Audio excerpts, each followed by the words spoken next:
오늘은 특별히 2022년 새해를 맞이해서 묵상한 내용을 가지고 설교를 나누고자 합니다. 네, 2022년이죠. 새해입니다. 2022년은 우리 어떤 해라고 부릅니까? 60갑자 기준으로 뭐라고 합니까? 어떤 해? 이민년이다라고 하죠. 이민년을 상징하는 동물이 무엇입니까? 요즘은 미디어가 잘 발달되어 있어서 그리고 뭐 조금만 이제 내가 원하지 않아도 그런 것들을 알 수가 있게 되죠. 이제 임인년 하면 이제 검은 호랑이 해다라고 합니다. 작년에는 소의 해였거든요. 신축년이었는데 올해는 호랑이의 해입니다. 12종류의 동물을 기준으로 세워놓고 매년 바뀌죠. 동양문화권에서는 이 12종물의 동물을 가리켜서 12지신이라고 부르잖아요. 12지신. 뭐 요즘 어린 학생들이나 젊은 우리 청년들은 아마 이 12지신을 순서대로 차례대로 외우는데 어려움을 겪는 사람들이 많을 거라고 예상해 봅니다. 또 어르신들께서는 근데 반면에 또 세월의 연수가 있기 때문에 또 자연스럽게 또 그 순서를 외우고 계시는 분들도 많을 거라 생각을 하고요.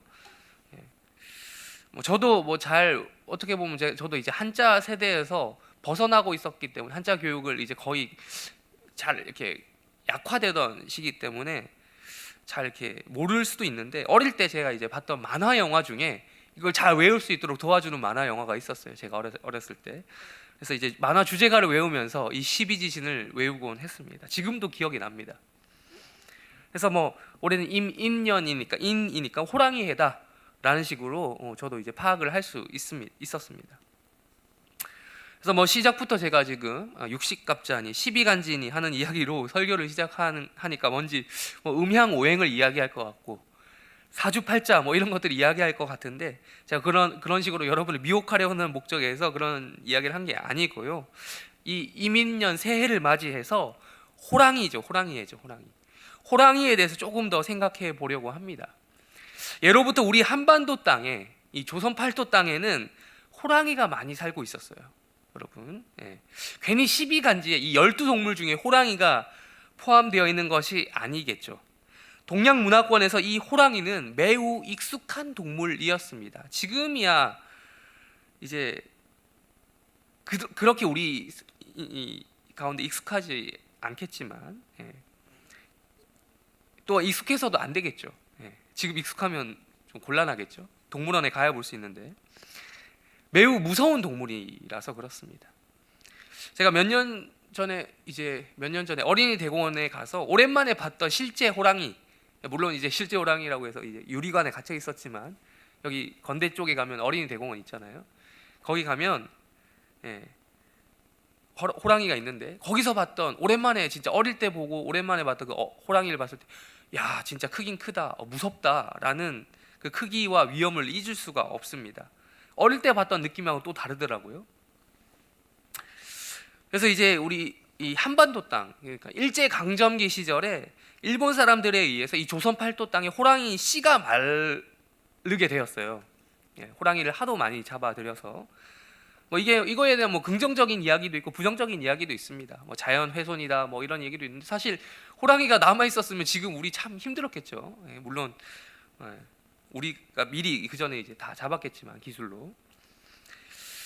이제 우리나라에는 그 전까지만 해도 조선 팔도 땅에는 호랑이가 많이 살고 있었다고 합니다. 이 호랑이가 민가에 내려와서 사람을 습격하거나 산에 올라간 뭐 이렇게 나무를 한다거나 이런 산에 올라간 사람들을 공격해서 목숨을 빼앗는 일들이 자주 있었습니다. 이렇게 호랑이에 대한 피해를 가리켜서 범호자에 근심 환자를 써가지고 호환이라고 불렀습니다. 호환. 이 조선 왕조 실록에는 이 호랑이의 출몰, 호랑이가 나타났다 그리고 호환을 당했다라는 이런 이야기들이 600여 건이 넘게 기록이 되어 있었을 정도였습니다. 뭐 짜잘한 거 한두 명씩 이렇게 호랑이에게 잡히는 것은 기록이 안 됐겠죠. 근데 다수 뭐 300여 명의 사람을 해쳤다 뭐 이런 식의 다수 피해 입었다 했을 때 기록이 된 거거든요. 그냥 그 정도로 이 땅에는 호랑이가 많았다는 거예요. 오죽했으면 옛날 중국 속담 가운데 이런 말도 있다고 합니다.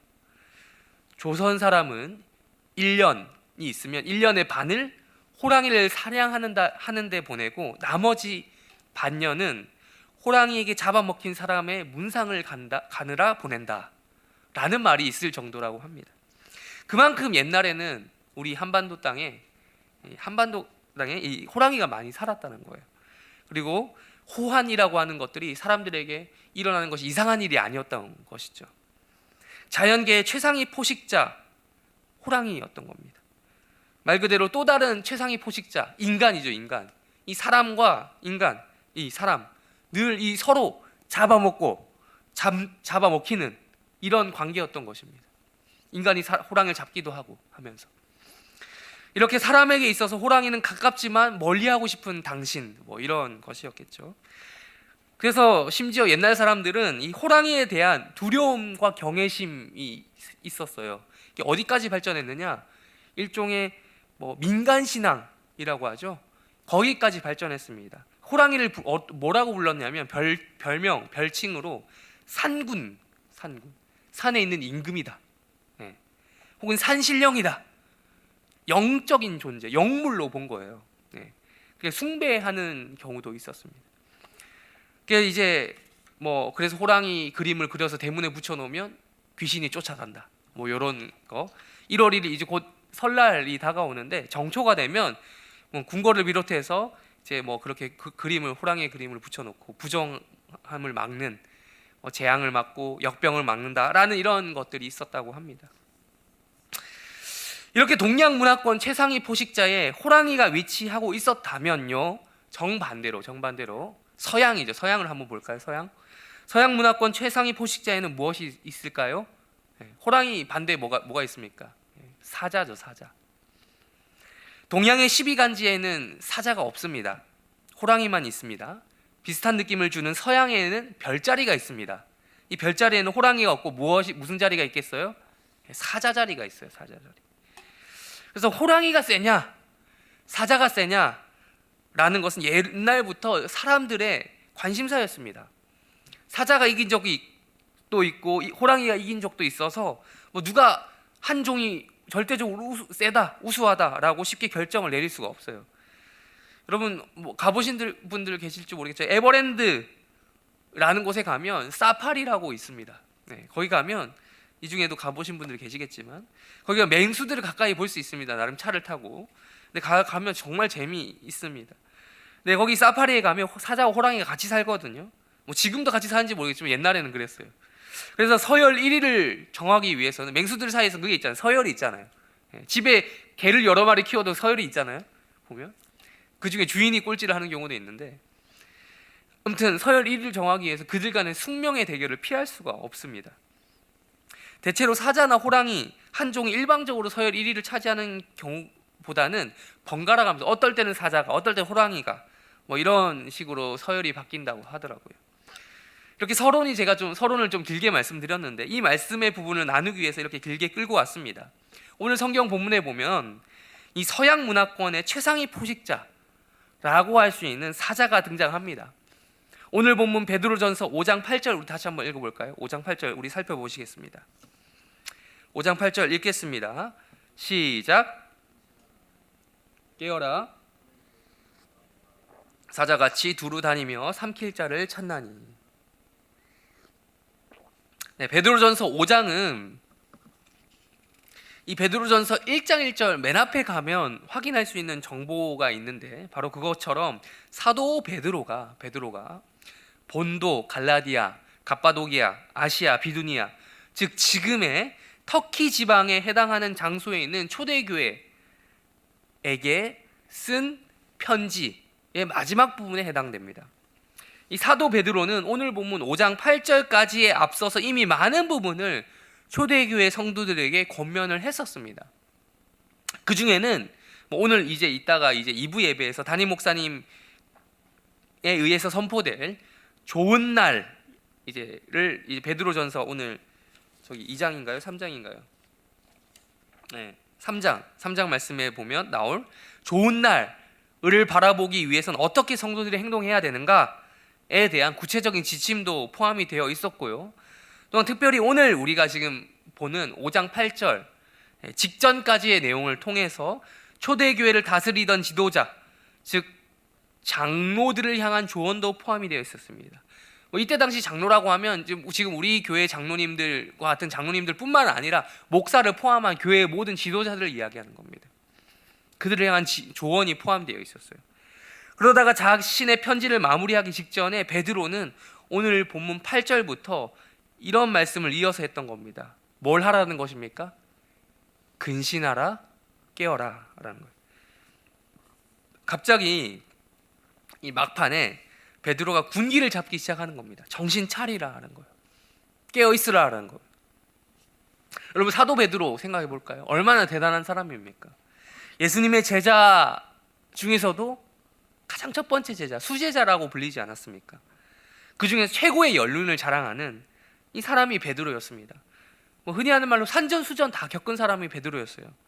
그러니까 이 초대교회 성도들에게도 얼마나 해주고 싶은 말이 많았겠어요. 예. 지금처럼 통신기술이 발달해서 얼마든지 하고 싶으면 전화 걸어서 할 수 있는, 말할 수 있는 환경이 아니었습니다. 전화가 안 되면 메일을, 요즘에 이메일을 써도 되고 카카오톡을 써도 되고 메신저를 써도 되고 이런 것들이, 방식들이 전혀 없었던 시절, 얼마나 해줄 말이 많았겠어요. 정말 그 중에서도 하고 싶은 말, 정말 중요한 말을 고르고 골랐을 것입니다. 모든 말이 다 중요했겠죠. 그렇지만 아무래도 마지막에 편지를 끝내기 전에 하는 이 말 가운데 베드로의 그 마음이, 심정이 가장 잘 묻어났을 거란 말이죠. 그런 사도 베드로가 이 편지를 마무리하면서 하는 말이 이거였습니다. 얘들아, 정신 차려. 정신 차려. 깨어 있어라. 깨어 있어야 된다. 라는 것입니다. 실제로 여러분, 이 근신하라라고 이 번역된 이 성경 말씀을 다른 한겨 쉽게 번역된 다른 번역본을 보면 정신을 차려라 라는 말로 번역됐습니다. 근신하라, 정신 차려라. 이 말은 원래요, 어떤 의미냐면 술이 취하지 않은 깨끗한 정신 상태. 우리야 지금 술을 마시지 않기 때문에 깨끗한 맑은 정신이 뭔지 잘 알겠지만, 이때 당시 사람들은 술을 자주 마셨기 때문에 술 마시지 않은 깨끗한 정신 상태라고 하는 것이 쉽게 이해가 됐을 것입니다. 맑은 정신 상태입니다.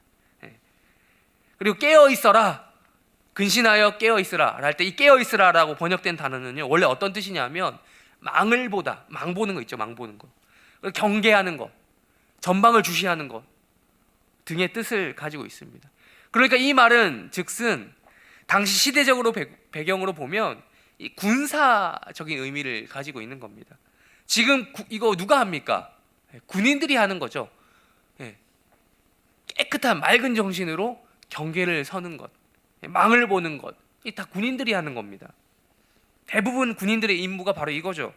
가장 우선시되는 임무가 경계 근무입니다. 군인들의. 특별히 최전방에 투입이 되는 군인들은 더더욱 그렇겠죠. 여러분, GP라는 곳에 들어가서 철책 근무를 하는 우리 이 군인들 있죠. 이 근무를 서는 사람들은 항상 깨어 있어야 됩니다. 가만히 서 있는다고 서 있는다고 그냥 끝이 아닙니다. 항상 경계를 해야 됩니다. 아무리 술을 좋아하는 사람이라고 해도 근무 중에 술을 마시면 되겠습니까? 그러면 안 되겠죠. 졸아서도 안 되고 맑은 정신을 유지하면서 전방을 주시하고 있어야 됩니다. 항상. 그리고 그래서 망을 보는 것이죠.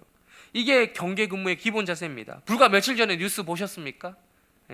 동부전선 우리 거기서 철책을 뚫고 월북을 하는 일이 발생했다. 월남을 해도 문제인데 월북을 했으니까 얼마나 더 큰 일이겠습니까? 발생해버렸다는 뉴스를 보았습니다. 이 경계 근무가 실패를 한 거죠. 분명히 군 관계자들, 이것과 관련된 군 관계자들이 받을 징계 수위가 높을 수밖에 없겠죠. 이 경계 근무에 실패한 가장 기본적인 거 실패했으니까. 중요한.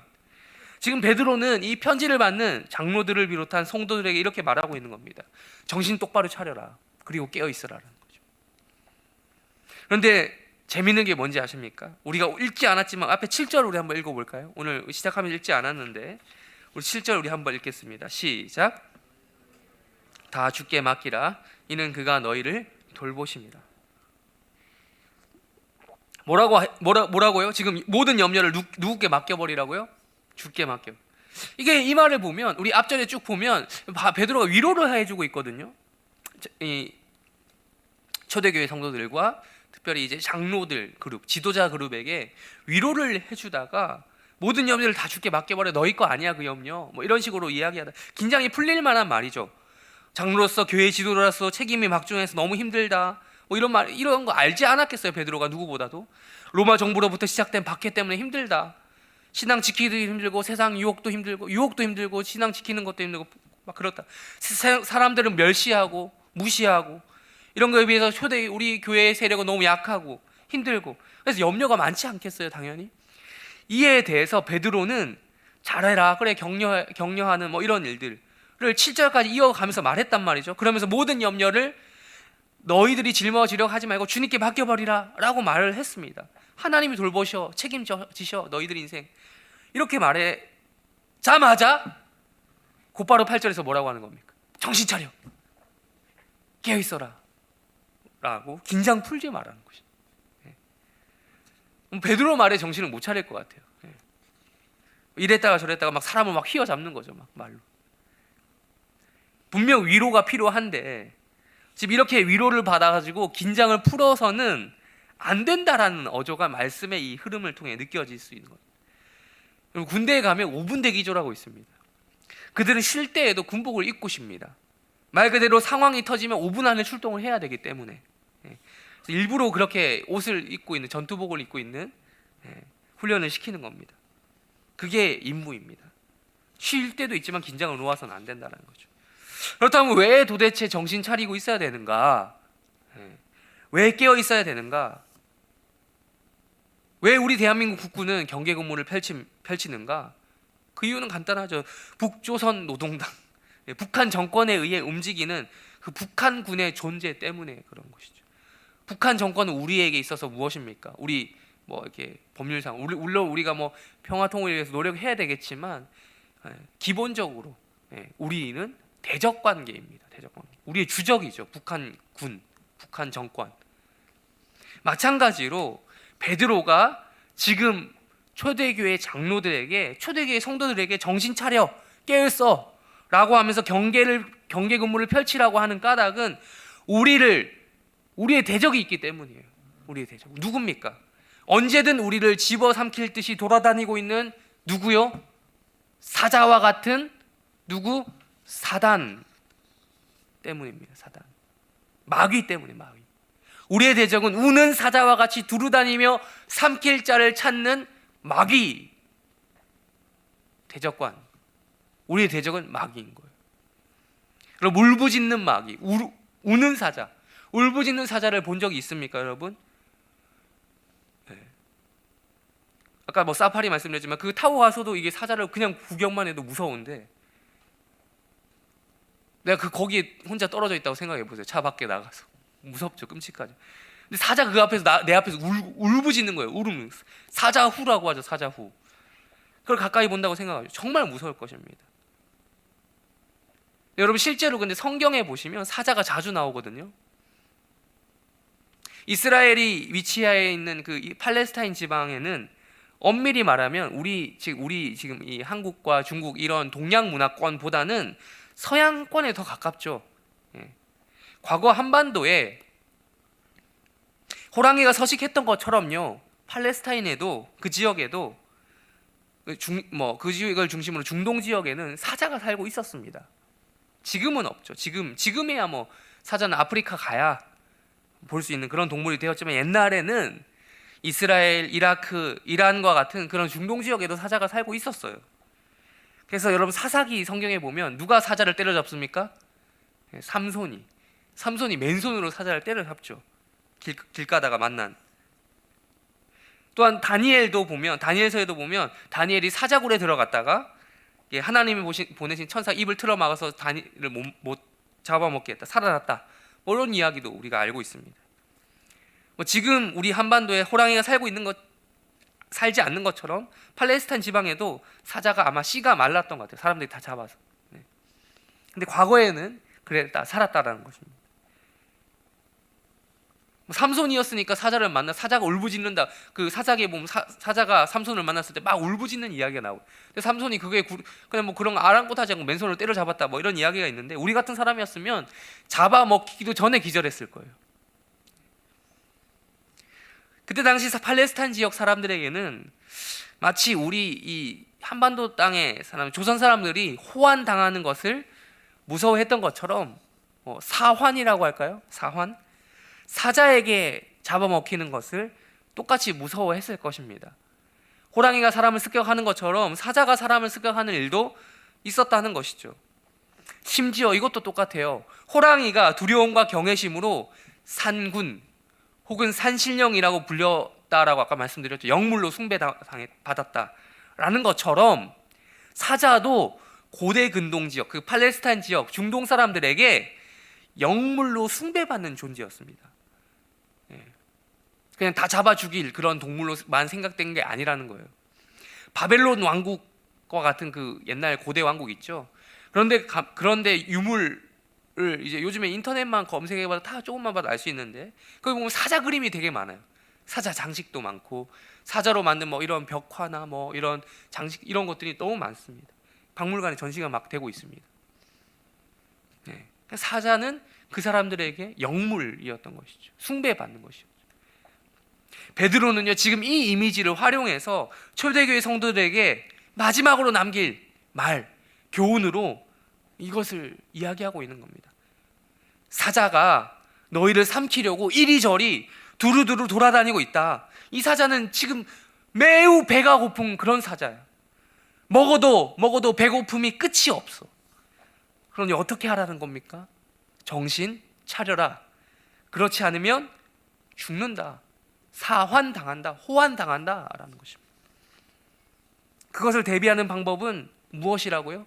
경계하는 겁니다. 무엇으로 경계합니까? 군인들이 경계 공물 설 때 뭘 들고 합니까? 맨손으로 합니까? 아니요, 총을 들고 있죠. 무기가 있어야겠죠. 호랑이를 잡으려면, 사자를 잡으려면 삼손이 아닌 이상 맨손으로 어렵겠죠. 무기가 있어야 됩니다. 아무리 무기가 없어도 최소한 칼은 있어야 돼. 칼 하나는 있어야 돼. 근데 베드로가 제시하는 무기는 칼이 아닙니다. 9절에 나오죠. 우리 9절 다시 한번 읽겠습니다. 시작. 너희는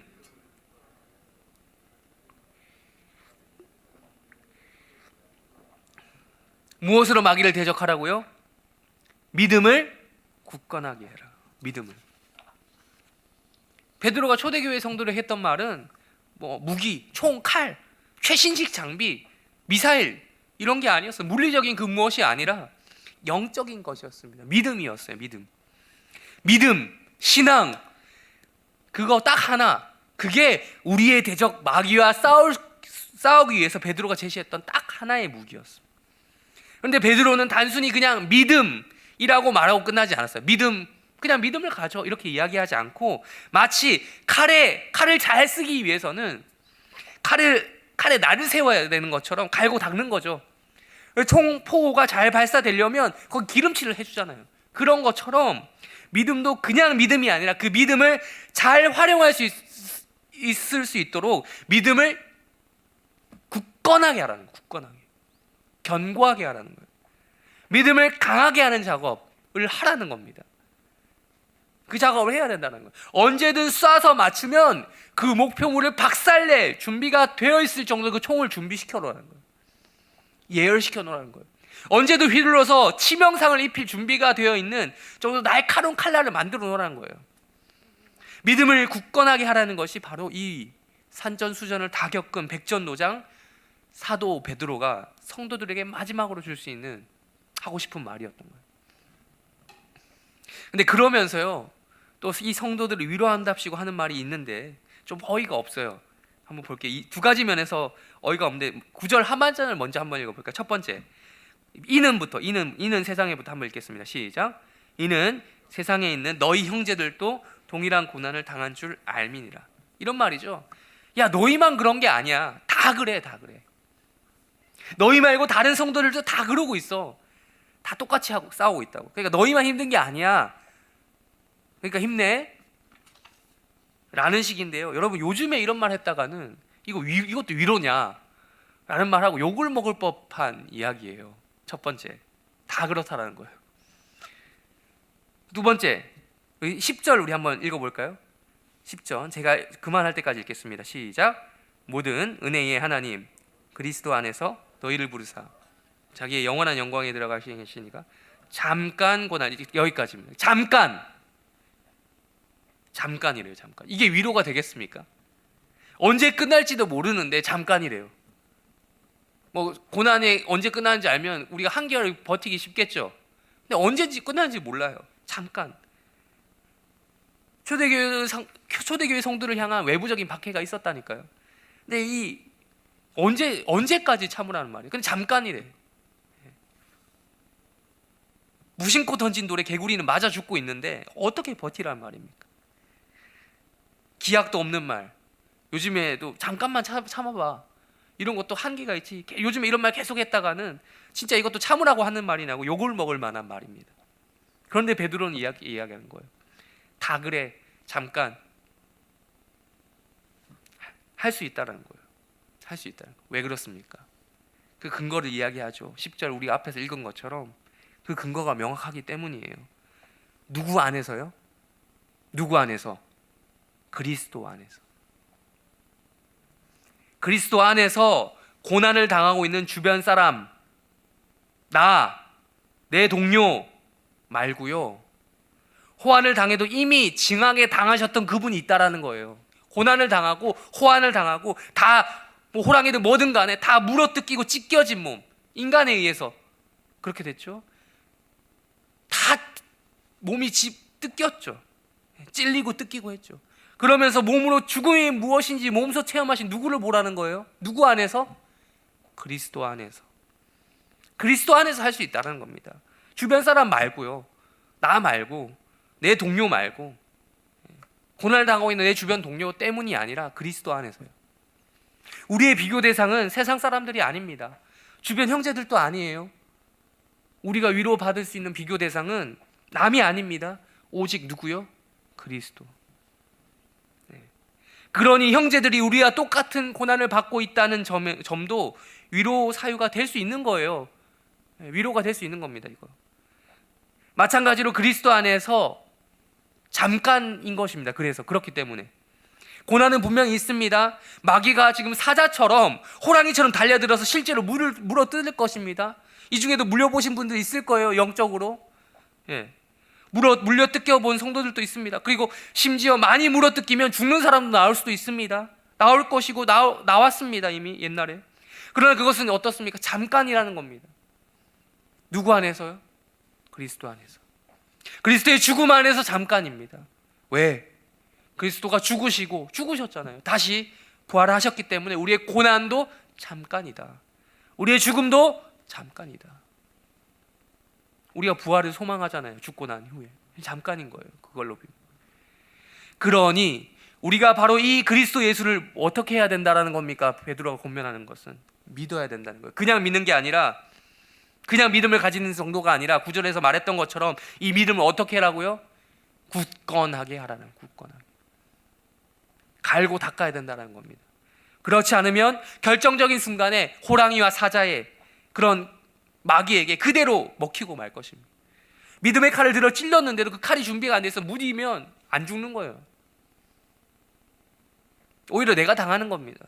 갈고 닦아야 되는 거예요. 굳건하게, 단단하게, 견고하게. 그럼에도 염려하시는 분이 계십니까?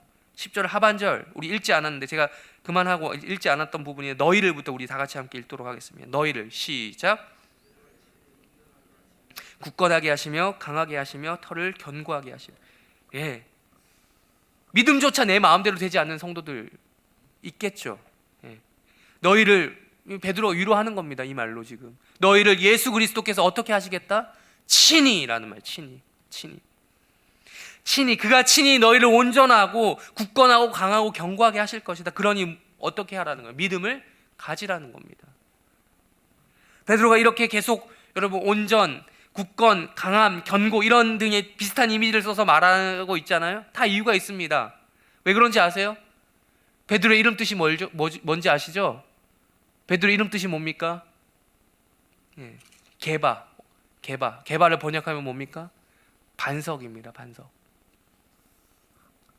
굳건함, 강함, 견고, 이름 이 뜻과 일맥상통하잖아요.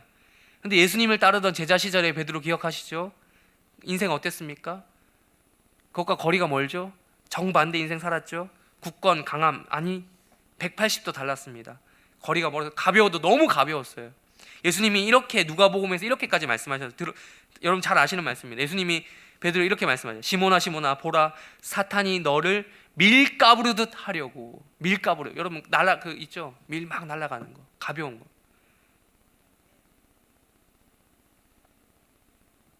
그래서 누구보다도 이걸 잘 아는 장본인이 베드로 자식이었어요. 그래서 실제로 베드로도 무너졌잖아요. 예수님 배반하고. 또 누가복음에서 예수님께서 이렇게 또 말씀하셨습니다. 이어서 이 말씀에 이어서 그러나 내가 너를 위하여 너의 믿음이 떨어지지 않기를 기도하였나니 너는 돌이킨 이후에 내 형제를 굳게 하라. 누가복음 22장 32절에 나오는 말씀 똑같이 굳게 하라. 지금 베드로전서에서 지금 그 말씀을 지금 하고 있는 거예요. 형제들을 굳게 하고 있는 거예요. 반석이라는 이름과 걸맞지 않게 지나치게 가벼웠던 이 베드로는 돌이킨 이후에 누가복음에서 예수님이 부탁하셨던 사명을 형제를 굳게 하는 작업을 지금 말씀을 오늘 베드로전서 5장 말씀을 통해서 하고 있는 겁니다. 호환보다 더 무서운 것이 있습니다. 마귀입니다. 근데 그 마귀보다 더 무서운 분이 계십니다. 누구요? 네. 죽음의 권세. 마귀가 인도하는 것은 죽음의 권세죠. 죽음 이상은 없죠. 마귀는. 그 죽음의 권세조차 이기신 누구의 권세? 예수의 권세가 더 무서운 것입니다. 그리스도 안에서 우리는 호환이고 사환이고 뭐고 다 이길 수 있습니다. 믿음을 굳게 하여 대적하는 일을 해나가면 되는 것입니다. 말씀을 정리하겠습니다. 예로부터 항상 호환과 함께 세트로 나오는 것이 있습니다. 오늘 설교 제목에도 나와 있지만 호환, 마마입니다. 마마는 옛날 당시, 지금은 뭐 그것 때문에 고생하고 죽음 이거 때문에 난리가 법석이 나진 않지만 옛날에 최악의 역병이라고 할 수 있는 전염병이라고 할 수 있는 천연두를 다른 말로 불러서 이제 마마라고 불렀습니다. 근데 그냥 다른 말로 부른 게 아니라 이제 일부러 마마라고 불러요. 마마가 뭡니까, 여러분? 낮은 사람이 아랫사람이 윗사람한테 마마 이렇게 부르잖아요. 마마. 상감 마마 뭐 이렇게 부르는 것처럼 높임말인 거예요. 근데 왜 천연두를 증오하고 경멸해야 될 대상인 이 천연두를 마마라고 높였냐? 아까 말씀드렸던 호환의 이유와 똑같습니다. 호랑이 혹은 사자를 지나치게 두려워한 인간들이 호랑이 사자를 영물로 생각했던 것처럼 똑같은 이치입니다. 그래서 천연두를 가리켜 마마라고 부르면서 어떤 거기에 신성한 힘을 부여시키면서 제발 인격체처럼 이야기하면서 어서 빨리 지나가세요. 제발 지나가 주세요. 이렇게 빌었던 겁니다. 마마 신에게. 그런데 어때요, 여러분? 호환 마마가 인간의 바람과 똑같았습니까? 때만 되면 인간들에게 나타나서 인간을 괴롭혔죠. 그리고 죽음의 공포 속으로 인간들을 몰고 갔습니다. 어떠한 방법도 통하지 않는 거예요. 지금 이 시대에 마마라고 불릴 만한 것이 생겼죠. 코로나입니다. 마찬가지로 역병입니다. 돌아가는 상황을 한번 보세요. 지난 2년이 넘었죠, 이제. 2년이 지났지만 변종 바이러스만 더 생기고 확진자 수가 줄어들기는커녕 더욱더 확산되고 늘어나고 있습니다. 우리 몇 년 전에 처음 시작할 때 몇백 명만 돼도 난리가 났잖아요. 근데 이제는 몇백 명 아무것도 아니죠.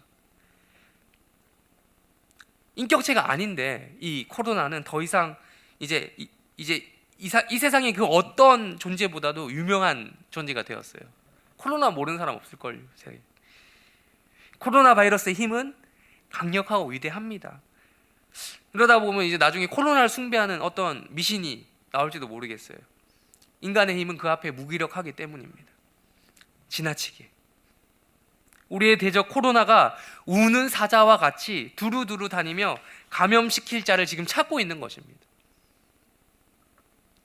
이 가운데 이 와중에 우리는 사도 베드로의 교훈을 쫓아서 정신을 똑바로 차리고 깨어 있어야 합니다. 우리의 육체의 건강, 생명을 포함해서요, 우리의 육체의 건강을 빼앗아가는 호환 마마보다 더 무서운 것이 있으니 바로 뭐다? 우리의 대적? 마귀다라는 것입니다. 그리고 그것보다 하나 더 알라는, 거기서 끝나는 게 아니에요. 오늘 말씀은 그것보다 더 무서운 분이 계시다는 거예요. 누구요? 호환 마마보다 무서운 마귀보다, 그 마귀조차 무서워하는 분이 계시니 누구요? 마귀조차 굴복하는 분이 계시니 누구요? 하나님의 아들 그리스도 예수시다라는 것입니다. 우리는 그 예수를 믿는 자들입니다. 우리는 코로나와 뭐 이런 호환, 호랑이, 천연두, 마마 이런 것들을 숭상하는 자들이 아닙니다. 예수를 믿는 자들이에요. 우리는 그 그리스도 안에 살고 있는 자들입니다. 그 그리스도 안에 부르심을 받은 자들입니다. 물론 우리가 살다가 호환을 당할 수도 있습니다. 전염병에 걸려서 실제로 고생할 수도 있고, 심지어 그것 때문에 우리가 죽음을 경험할 수도 있습니다. 그러나 그것은 나만 당하는 고난은 아니라고 성경이 말씀합니다. 예수님도 당했던 고난이고 내 주변의 동료들도 당하는 고난입니다. 그리고 거기서 끝이 아닙니다. 잠깐인 것입니다. 그 위에 또 있다라는 것입니다. 우리에게 주어진 이런 상황 가운데 우리에게 주어진 과제는 단 하나입니다. 믿는 것입니다.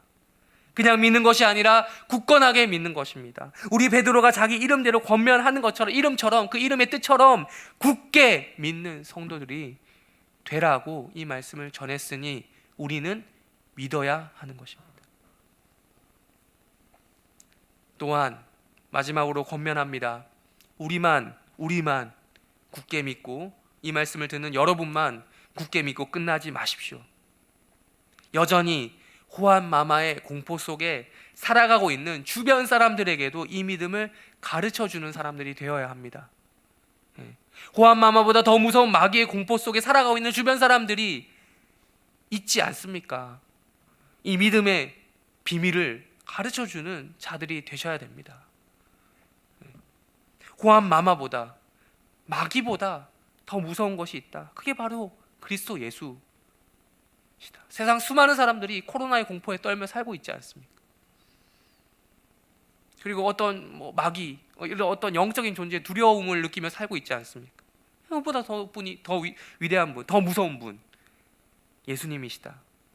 그분을 굳게 믿는 믿음이 세상에서 가장 무서운 것이라고 당당히 여러분의 삶에서, 여러분의 가는 곳곳마다 증언하는 해림교회 성도들이 되시기를 바랍니다. 기도하겠습니다.